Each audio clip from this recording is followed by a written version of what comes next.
Hi, I'm Barbara Springfield, and this is my beautiful backyard in Kitty Hawk, North Carolina. I'm here today to read to you The Pinecone Walk.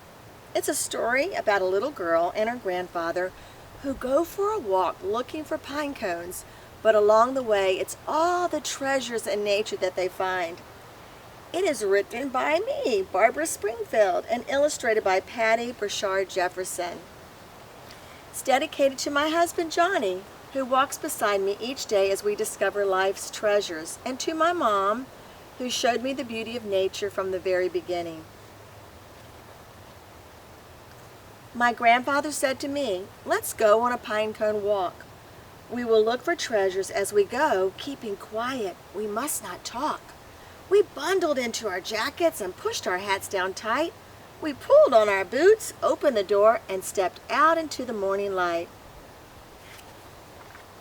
And we walked on. We walked along quietly, not making a sound. The first treasures we found were right on the ground.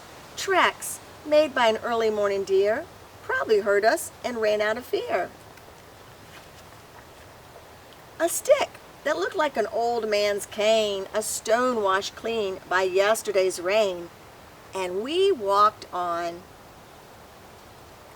The next treasure was something to hear and to spy, the sound of a red-tailed hawk swooping nearby. And then we found beside the trail a long-ago turtle had left its shell. And we walked on. We walked over logs around bushes and trees, hoping to find that next treasure to seize. It wasn't long before we heard way up high the chattering of squirrels as they rushed by. They were searching for their hidden treasure, nuts and corn.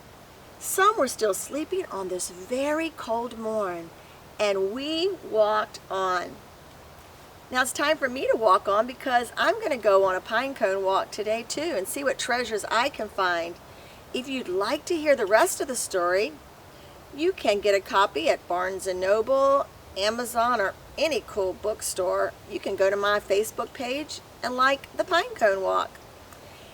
And I have been finding pine cones in the strangest places. I live at the beach, and when I'm walking on the beach looking for a shell, sometimes I look down and there's a pine cone. When I was digging in my garden this summer, digging for a carrot, I found a pine cone. And I looked the other day over at my neighbor's pool, and there goes a pine cone floating on the top of the pool. Whenever I see a pine cone, it makes me smile. Do you know why? Because I wrote the Pinecone Walk.